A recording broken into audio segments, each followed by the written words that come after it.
Hey everybody, Ryan here. Alright, now I'm going to be doing... Oh, did not work. Okay. There we go. Season preview for the Colorado Avalanche. This team is probably most everybody's favorite, if not definitely at the top of their pick to be in the finals or possibly even the champion. So, this is what their symbol looks like. From what I understand, the reverse retro jerseys are going to be the old Quebec Nordique jerseys, just with this red instead of the classic ice blue that they have on the Quebec Nordique jersey. Which, honestly, I'm looking forward to seeing that Nordique one. If you play NHL 21, you've already seen it. Because if you haven't looked at those reverse retro jerseys and you play NHL 21, go look at them. Some of them are good, some of them are... Ugh. We'll see. Like the Ducks one, I like the classic Ducks one, but it's just... Most everybody can agree it's just ugly.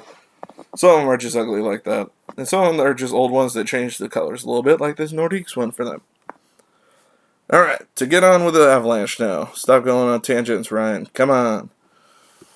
Alright, we got, addition-wise, we got Brandon Saad via trade. I think that's a good pickup for him. He's definitely going to provide second-line offense for him. Him and Kadri definitely probably will play together, so we'll see how that goes. I think they'll be good offensively. They also got Dennis Gilbert in that trade. He'll probably play minors, maybe plug into a few games with injuries. Another big addition to me is Devon. I want to say Devon, but it could be Devon. But I'm going to say Devon just because if you're an old wrestling fan, get the table, Devon. But yeah, just to throw that out there for old-time wrestling fans. But Devon Taves, good solid defender from the Islanders. They just could not afford to keep him. They traded him. Colorado extra room. Took him up immediately. Good pickup, honestly. Kyle Burrows via trade. He's going to be minor league at best. So I don't see him playing for him. Other than maybe plug in with major injuries. That's about it. They also picked up Mika Salamaki, former Nashville Predator and Toronto Maple Leaf. 1 year, $700,000. He can plug in here and there. Kiefer Sherwood, 1 year, $750,000. He may end up playing fourth line for him this year. I was surprised the Ducks just let him go. But it is what it is. They let him go. Hopefully it works out for Colorado. It's kind of like when they picked up Matt Nieto on waivers. He worked out fairly well for him. I mean, he wasn't a great player, but he did what they asked him to. And then they let him go this year. Mike Vichon? I'm not sure how to say that one properly. Please correct me in the comments. 1 year, $700,000. Probably not going to provide a whole lot, but I was just looking to add some names that they actually did add. Because they didn't have a long list. Which is fine, because they already had a really good team, so they really didn't need to. Their subtraction list is much larger. Nikita Zadorov to Chicago in that solid trade. Same with Anton Lindholm. I mean, Zadorov was playing like 6th, 7th defender for him, so I don't think that's a huge loss, because they got Bowen Byram probably going to play for him this year, who is probably a lot better. At least in the offensive area. You got AJ Greer, who went to the New York Islanders in a trade. Mark Alt to LA in a trade. Vladislav Nemeshnikov, guy that got the trade deadline, went to Detroit in free agency. Matt Nieto to San Jose in free agency. Or returned to San Jose in free agency. Let me correct that. Antoine Bibeau bounced around in the league as a minor league goaltender. Now went to Carolina. Michael Hutchinson traded to Colorado and re-signed with Toronto, who traded him away. And honestly, after Colorado lost both their goalies in the playoffs, he didn't play too bad. So I'm kind of surprised they didn't keep him around. Colin Wilson pretty much didn't play at all last year due to injury, so he's still in free agency. Kevin Connaughton, still a free agent. Same with Mark Barberio. But just so you know, things are starting to heat up in the free agent and the trade market, so if things change, I will let you know in future videos or in correction videos down the line. So just keep an eye out for that because these guys are free agent now, but that could change. Alright, so they re-signed Kyle Burrows, who they got in trade, to a 1 year, $700,000 deal. Devon Taves, who they signed to a 4 year, $4.1 million per year deal. Tyson Jost, 1 year, $874,000. That's Good cheap deal for a guy who'll provide third, fourth line scoring probably. Ryan Graves, 3 years, $3.166 million per year. Good cheap deal if he can keep playing like he did last year. That's a good deal. Valery Nichushkin, 2 year, $2.5 million. Honestly, he provides the third line scoring he did last year. Better than he did ever in, I think, Dallas. So if he keeps that up, good cheap deal. Andrei Burakovsky, 2 year, $4.9 million per. I think Washington would love to have him back, but he was a good pickup for Colorado, and I think he made the right choice signing a cheap one because they may have a chance of winning the next year or two. Jason Megna, they got for 1 year, $700,000. He'll play in the minors. Sheldon Dries, 1 year, $771,750. So he can plug in. I know he's played some games. Same with Logan O'Connor at $725,000. So, salary cap situation. They're a bit tighter this year than last year. Last year they had like $14 million in space. This year they had 79.6 basically, with some extra. So they have 1.8 million. They still have cap space. I mean, for the team they have, it's ridiculous they have cap space. And it's ridiculous that they're thinking they can keep most of these guys. Good luck with that. I mean, McKinnon, $6.3 million, and the guy was, I think, second in scoring last year and the year before. I just, it's incredible to see $6.3 million for him and $9.25 for Rotman. There's no way, and when that contract's up, there's no way he's not making $10 million or more. I can't believe that he wouldn't. This year, that Gabriel Landeskog, that one could be a big one as a UFA. Brandon Saad as a UFA. I don't think they're going to be able to keep both. I really don't, and not stay cap compliant. Even letting go of Calvert and Belmar. I mean, you got Vladislav Kamenev, which I thought I had seen he'd signed, but I guess he did not. He's still a free agent, but he's not going to make a ton. Tyson Jost, I mean, unless he absolutely blows everybody out of the water today with an amazing year, I don't see him making a whole lot more than what Belmar is getting right now. So, I mean, I can see them letting go of Belmar. I don't think he'll stay. Matt Calvert, I can see them letting him go just to get the cap space. But I really don't see them keeping both these guys. One of these is going to go either in trade next offseason, which they'd have to trade him with a contract because there's no way somebody's going to take a UFA unless it's really cheap just to get the rights to sign him. But yeah, that's where they sit with the forwards because they got a lot of mid-range guys here. Because like Kadri is amazing. He's only making $4.5 million. Jonas Donskoy, I'm sorry, but that was a steal of free agency last year. The Sharks missed him horribly. Him and Pavelski, but they really missed him. Because he provided a lot of that secondary scoring that San Jose lacks now.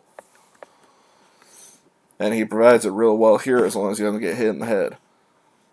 Alright, so defensive-wise, I honestly I can see them trading Eric Johnson this next offseason. I think they'll keep him this season unless they really want somebody better. Then I can see them trading him, but he has a modified no trade clause and a no movement clause, so it's going to be hard to move him unless it's the offseason. They got Samuel Girard signed for a long time. Ian Cole is a UFA after this year. I think they'll let him go. There's no way they're going to keep him at that amount. They may even trade him during the season. I don't know. Devon Taves, Ryan Graves, Cole McCarr, Cale McCarr. God, why do I call him Cole? I do that every time. Cale McCarr is going to make a lot of money after this year. That's out of all their players, he and Landeskog and Saad are probably the ones that are going to make the most. But McCarr, I think, is going to get more than the other two. He may end up signing for like $7 million if he has another great year. Which I don't see a reason why he wouldn't. Because that offense, I mean, how could you be an offensive defender in his case and play with the likes of McKinnon, Rantanen, and Landeskog in their first line and not get 50 to 80 points? I can see him getting 80 points this year. I mean, for God's sakes, McKinnon had like 118 points 2 years ago and like almost 100 last year. He's going to get points. That's easy to tell. He's going to. Their goaltending is probably their most suspect. I mean, Phil Grubauer, he can be good. But if it happens like it did last year where he got hurt in the playoffs, they're going to be hurting because Francouz, I think is how you say his name. Francois? Something like Francouz, I think is how it's pronounced. He's decent enough, and they have a decent enough they have a good enough defense and offense to help him out. But Grubauer is their guy, and he's a UFA out there this year, and he's going to want more if he keeps being the starter. So they are going to have to pay for him if they want to keep him. You got Shane Bowers who's coming up, Martin Kaut, TJ Tynan can plug in here and there. Same with Sheldon Dries. Kiefer Sherwood can plug in. Logan O'Connor can plug in. Salamaki could. Even Jason Megna, I think, has played games. You got Connor Timmons who's coming up. Bowen Byram. I mean, I don't see Byram not making this team. He has to make the team this year. And they don't have any goaltenders that really stand out. But goaltenders, it's hard to tell. You just don't know what you're going to get. I mean, look at Toronto's goalie Frederik Andersen. The guy was in the draft twice. He's drafted by Carolina, didn't sign with him, re-entered the draft. Ducks got him later than the Carolina Hurricanes initially got him, if I remember correct. And he turned out to be a good goalie. And there were goalies picked before him that turned out to be nothing. So you never know what you're going to get with a goalie or defender. They're hard to tell. All right, this is what they did in the draft. They only had 5 picks, but I think they made good picks with them. Justin Barron, number 25. He could be a solid defender down the line. They got Jean-Luc Foudy, who is the brother to, I forget his first name, the Foudy that is on Columbus. He was number 75. He could be a solid, possibly up to second, but most likely third, fourth line guy. Number 118, Colby Ambrosio, the center. Number 139, Ryder Ralston. Could play any of the forward positions. And I believe, I could be incorrect, but I believe that is the son of Brian Ralston, former NHLer who actually played for Colorado as well. No, did he play for Colorado? I think he played a year or two for Colorado. But really solid player back in his day, probably one of the best shorthanded goal scorers I think I've ever seen. He could, other than Michael Grabner. That guy, he's just so fast you can't catch him. But Ralston was amazingly good shorthanded goal scorer too. So if he is, his dad was picked late too, so he could end up being good too. Then you have Niels Amon at center, number 167. This is where they stand with draft picks. They have no second-round draft pick until 2023. They have no fourth this year, but they have all their other picks. Those are the only ones they're missing. And I mean, with all the trades they made for really good players, with all the cap space they have, it makes sense they're not having a second-round pick. It's amazing they still have their first-round picks, honestly. All right. Here's where the Lions stand. Like I said, McKinnon with Landeskog and Rantanen. Probably the best first line outside of McDavid, Draisaitl, and whoever the hell else they put in there. It doesn't even matter who the third person is on that line because whoever they plug in is going to get points. It doesn't even matter. But these three, when they're healthy and together, we saw it 2 seasons ago, they were amazing. Even when Rantanen was out most of last year and Landeskog misses time every season. But even when they were out last year, McKinnon still, with whoever he's with, can still score. It doesn't matter for him. It's just a matter of if you can reduce this line down to scoring like 2-3 goals and you score more than them. That's basically how you beat them. You shut down these 3, keep those under control, then you should be okay. You could win a game probably. But they're going to be hard to beat. I'm sorry, they're going to be. Because, I mean, second line, you got Burakovsky, Kadri, and Saad. That's going to be a solid scoring line this year, too. Then third line, you got Jost, Comfort, and Donskoy. They can provide offense. Fourth line, you got Calvert, Belmar, and Nichushkin. Nichushkin could even plug into any of these lines, honestly, if there's an injury or anything. Him and Jost may even switch around, because I think that, yeah, they both can play left or right wing. Calvert, I mean, he can provide something. He's not a slouch when it comes to offense or defense, so Belmar, he's defensive. He is not a scoring guy much. But I think last year was his best offensive year, so who knows? He may still provide a lot of offense this year. Defense, you got Cale Makar and Ryan Graves. They're solid offensive guys. Then you got Gerard and Timmons, who for some reason has the health thing next to him, but is not on the injuries. You also have Eric Johnson, who I think would be there instead of Timmons normally. Then you got Taves and Cole, which honestly I can see Taves being there and Johnson being there this year with Cole. And Cole being a 7th guy and Timmons playing. Or Byram, actually. So we'll see how it all works out, because I can see them trading Ian Cole, because I think someone could take him for that amount. They could honestly keep probably like $1 million of it and make it more worthwhile. Non-roster minors, you got, how did that slip in there? Did I switch? Oh, I did switch. I didn't even realize. Wait. Yeah, okay, yeah, I went over everything. Just making sure. I mean, scratches, you got Martin Kaut, who could plug in easily. Kamenev, if they... No, I think he signed in Russia, I think is what I saw. That's what I saw. Yeah, Dennis Gilbert, who's the 7th defender probably, if not someone else. Honestly, I think Cole would be. Taxi squad, you got O'Connor, Dries, and Magna who could plug in. Training camp, you got... Why is Tynan in training camp yet? They have him listed... Oh, no, they don't have Tynan in there. Sorry, never mind. I was thinking of someone else. He could plug in. Shane Bowers could even get a shot this year. Kiefer Sherwood could definitely play games for him. Let's see. Why is it the same? Oh, I messed it up. Dang. Alright, well, I'm sorry, I messed that up. So we're going to move on. I did not get I don't think any of the lone players are even going to play anyways. Alright, so top prospects, you got Bowen Byram. I really don't see this guy not making the team this year. 52 points in 50 WHL games. Who knows, he might end up playing in the second pair this year, possibly even. Alex Newhook, 42 points in 34 NCAA games. I believe he is still playing in the NCAA. He is not under contract, I do not believe. So he will not be playing this year. But he keeps that up, he's going to be playing next year, and he could be a dang good addition to our offense. A cheap one to replace probably Sod, who may end up being the odd man out in free agency. Or Landeskog through trade. We'll see. Connor Timmons, 0 points in 2 NHL games and 27 points in 40 AHL games. He's going to get a look this year, I think. Whether it's through injury or he just looks dang good and it's hard to not play him. Martin Kaut, I think it's Kaut is how you say that. 3 points in 9 NHL games, 18 points in 34 AHL games. He's going to get some playing time this year, no matter what, I think.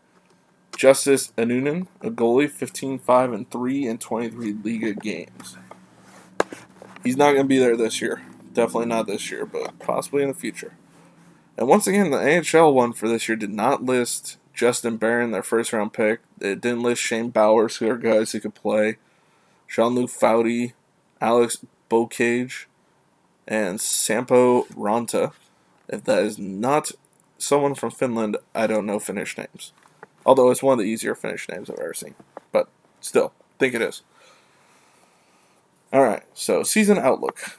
You got definitely a top-tier team. I mean, top-range team. There's no way they are not going to be. I mean, I think they'll be top of their division. I mean, most everybody that I've seen so far has predicted Vegas to win that division.